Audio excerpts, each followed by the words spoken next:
Chicken puchero para sa mga katulad kong hindi babaero na walang ibang bisyo kundi kumain lang at magluto. Let's G!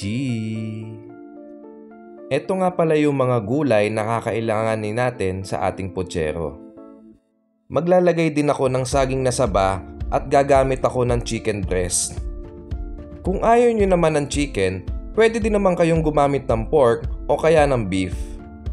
Pare-parehas din naman na masasarap yun. Chinese sausage nga pala ang ginamit ko dito.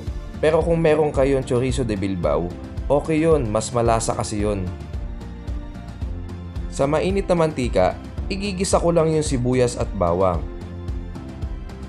Lulutuin ko lang ng mga 1 minuto yan tapos isusunod ko na rin agad yung sausage. Mabilisang gisa lang yan, mekos-mekos lang natin yan mga insan, tapos ilalagay ko na rin agad yung kamatis. Dating gawi, hinog na kamatis ang ginamit ko dyan. Igigisa ko lang ng igigisang maigi yan hanggang sa lumambot. At nung lumambot na nga ang kamatis, dinurog ko lang ng dinurog ito.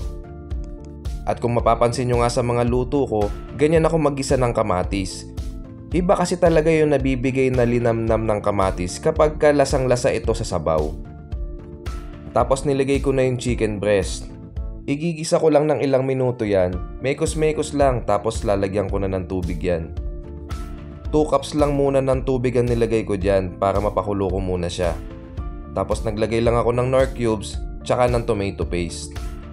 Pwede din po kayong gumamit dyan ng tomato sauce mga ka-FT. Tapos pakukuluan ko lang yan ng ilang minuto.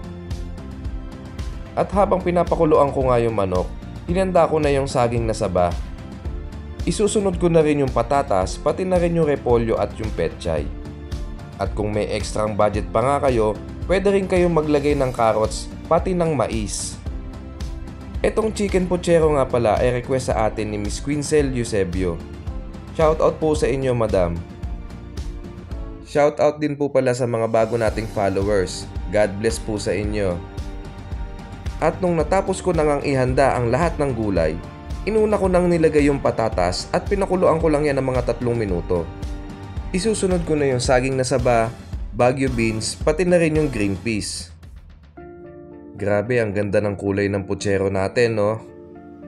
Tapos titimplahan ko na yan ng paminta. Maglalagay lang din ako ng kaunting liquid seasoning, tapos lalagyan ko na yan ng patis. Minekos ko lang ng minekos ng maigi yan para ma-distribute ng tama ang lahat ng pinantimpla natin. Lastly, ilalagay ko na yung petchay pati yung repolyo.